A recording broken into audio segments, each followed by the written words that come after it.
Ellen, kung bakit absent si Derek sa first birthday ng anak, may invitation naman siya. Tara at pag-usapan natin yan. Pero bago ang lahat, kung di ka pa nakasubscribe sa ating channel ay huwag kalimutan mag-subscribe para lagi kang updated sa latest chika. Sinagot na ni Ellen Adarna kung bakit wala si Derek Ramsey sa unang kaarawan ng kanilang anak na si Baby Liana. Ito ay matapos siyang tanungin ng isang netizen sa kanyang recent post sa Instagram. Hindi na namin makita ang naturang komento, pero may mga nakapag-screenshot nito, kung saan diretsyong itinanong kay Ellen kung bakit absent si Derek. Agad namang sinagot ni Ellen sa Bisaya na translate na namin sa Tagalog, sinenda naman siya ng imbitasyon. Day, ewan ko kung bakit hindi siya pumunta. Dahil dyan, muling nag-react ang ilang netizens at heto ang mga nabasa namin.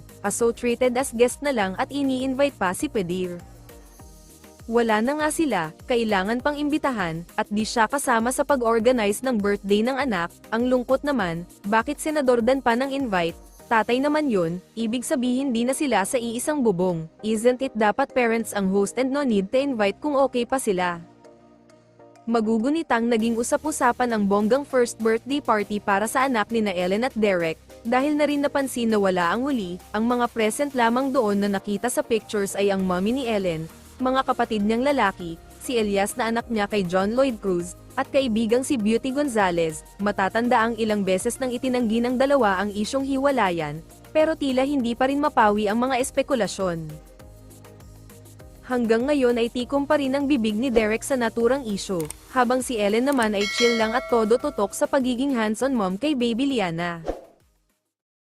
At dyan na po nagtatapos guys, maraming salamat sa inyong panonood.